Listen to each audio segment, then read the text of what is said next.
Morning, guys. Um, this is part 5, chapter 9, and I mistakenly labeled the last part 3, so it's really part 4, and I changed it on the YouTube channel, so we should be okay. So again, hope all of you are well. We ended with a little derivation of the magnetic energy for a spin placed in an external magnetic field, and we arrived at the conclusion that it was going to be equal to the Larmor frequency times Planck's constant times the quantum number m sub L.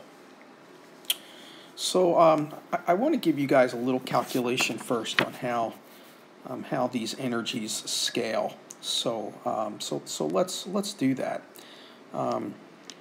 Hopefully you remember from the hydrogen atom, if we were going to make a transition from the n equals 1 to the n equals 2 electronic states, remember that E1 is equal to negative 13.6 electron volts, and E2 is equal to negative 13.6 electron volts over n squared, which is 4. And so this energy separation now is on the order of 10 electron volts. So this is called an electronic, as you're going to realize in later chapter. This is an electronic transition. Okay, so the electronic transition is about 10 electron volts and going from n equals 1 to n equals 2, and this is in the hydrogen atom. So let's see. Let's go back to example 1, and it wants us to determine the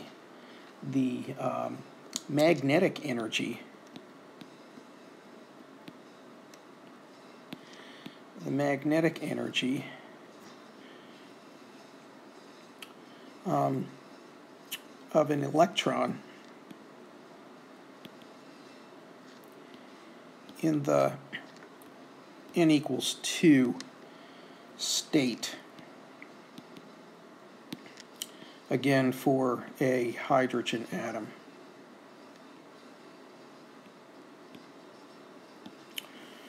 Okay, so again, what we're imagining is, we have picture-wise basically north-south pole of a magnet, and we have magnetic field which is oriented along the z direction. So B is equal to B times K caret. And again, we excuse me, we have hydrogen atoms that we are putting into this magnetic field, and the magnetism is orbital in nature, right? So we got to remember this, right? So the magnetism is orbital in nature. I keep on saying that because we're going to soon realize, I guess in part 6, that there's also an intrinsic spin of the electron which will contribute another magnetic moment called the intrinsic spin magnetic moment of the electron. And so again, I want to just make sure that we discriminate between orbital contributions to the magnetic moment and spin contributions to the magnetic moment. And so for right now, we're looking at the magnetic energy due to the orbital contribution for an electron in the n equals 2 level. And so again, the magnetic energy, and I'll stop subscripting now, writing this as mu mag. It's just mu. I think we all know now that the energy that we're talking about is the magnetic energy, is going to be equal to omega L, the Larmor frequency, h bar times m sub L. And so omega L times h bar is going to be equal to q sub E times h bar times B over 2 times m sub E, where you know what each of those are. Charge on the electron, h bar, the magnetic field strength, and the mass of the electron. And we know now that that's also equal to the Bohr magneton times the magnetic field strength. So this is the Bohr magneton. And so in this particular case, the magnetic field is stated to be 1 Tesla. 1 Tesla is 10,000 Gauss. You'll see Gauss often in these discussions in some other context. And so mu sub B is 9.27 times 10 to the negative 24 joules per Tesla times 1 Tesla. And so then, and so what we have here then is omega L times h bar is going to be 9.27 times 10 to the negative 24 joules. Now, joules isn't a really very good unit to be working when you're working in atomic systems, and so we will convert that to electron volts. And so we know that in 1 electron volt, there are 1.6 times 10 to the negative 19 joules. And so then omega L times h bar, the energy associated with the Larmor frequency then, is going to be 5.79 times 10 to the negative 5 electron volts. So I want you to compare and contrast that with the 10 electron volt energy for the electronic transition in the hydrogen atom. So what happens now is going back to this equation. Okay. So so for an electron equal to the n equals 2 level, you know then that L is equal to 0 and L is equal to 1. This gives us an m sub L equal to 0, and this gives us an m sub L. Let me erase that. That looks like shit. Gives us an m sub L equal to negative 1, 0, and positive 1. And as you should recall, this is related to an s orbital, and these to the 3 p orbitals. All right, and we'll have a chance to review that when we review the periodic table, probably in part 7. So, so what happens here now is the energies are going to be related by U is equal to omega L h bar times m sub L, which then this is going to be equal to 5.79 times 10 to the negative 5 electron volts times m sub L.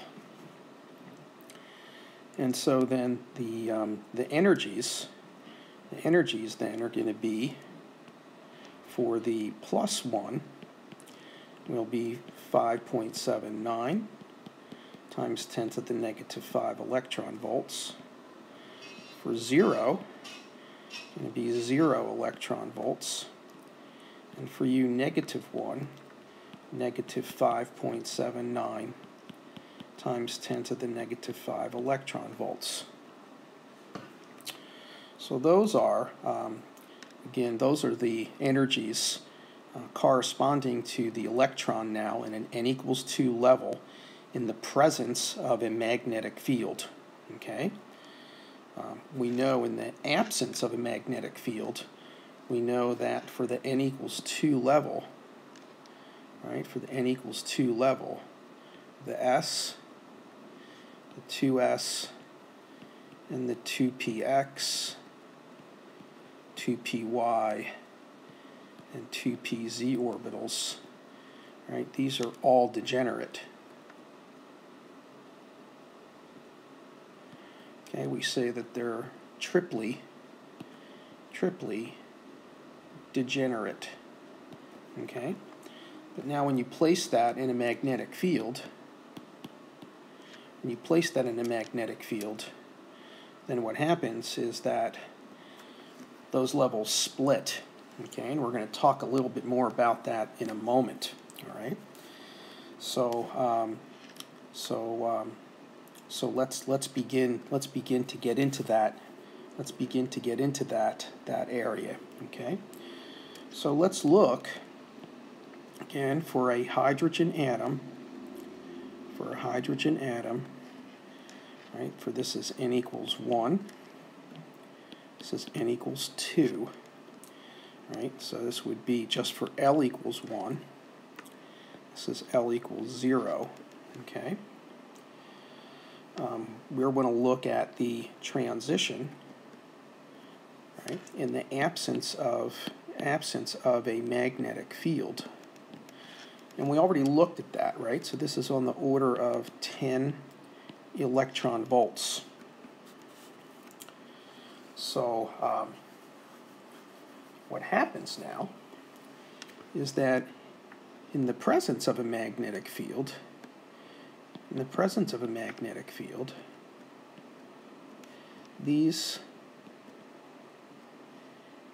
these levels now split into 3.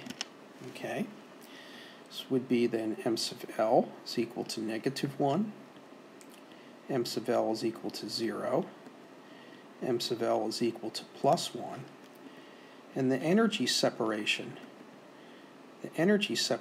between these levels now is going to be then 5.79 times 10 to the -5 eV when there's a 1 Tesla magnetic field placed on it. So the n equals 1 level, L equals 0, is unaffected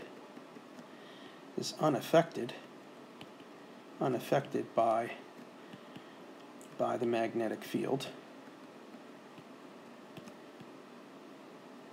Why? We should be able to answer that just by looking at U is equal to omega sub L h bar times m sub L, or I prefer that U is equal to mu sub B times B times m sub L. Okay, both of those are the same, right? These are the same. Okay, so what happens now is then that remembering the selection rules. Remember what the selection rules are. So selection rules for the hydrogen atom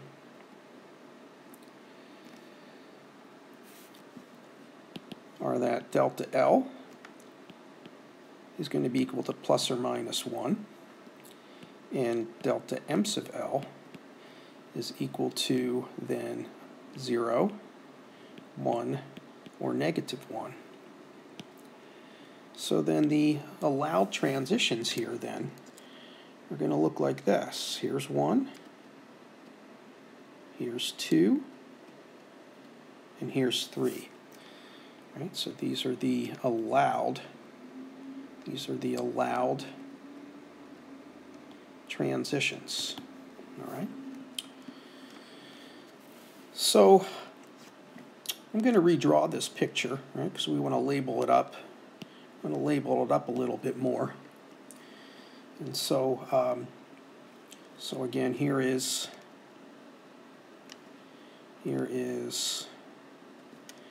n equals 1, L equals 0, n equals 2, L equals 1. In the absence of a magnetic field, right, you're only going to see one transition line. And so what would the spectrum look like? Now the spectrum would be, again, if this is in omega, so the spectrum is gonna look like this. Okay, you'll see an absorption which corresponds. An absorption that corresponds to that frequency. That frequency happens to be the frequency of the Larmor frequency. Or, no, I'm sorry, not in this case. So, no magnetic field, no Larmor frequency. Sorry, yep. So, so this would just be the electronic transition frequency. We'll call omega naught, and I'll adopt the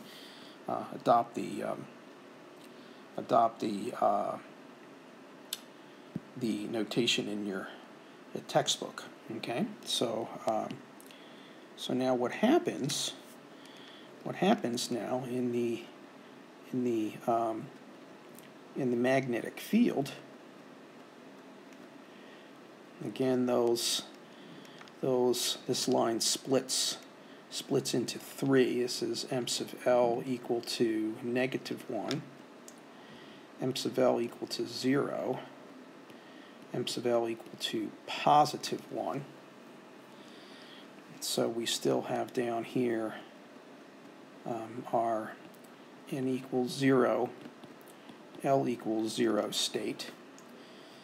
And I've over-exaggerated these spacings, but we talked about that, right? This is on the order of 10 electron volts.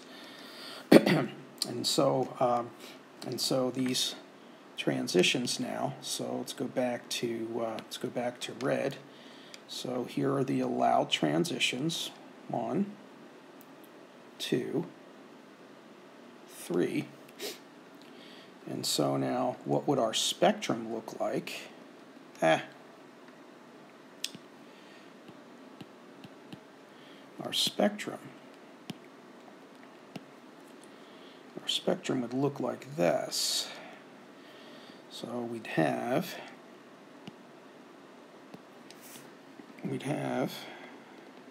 boop, boop,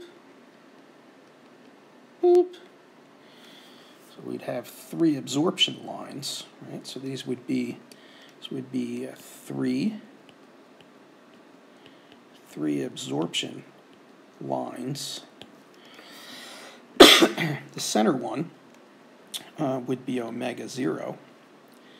This one's going to be omega 0 plus omega L, the Larmor frequency.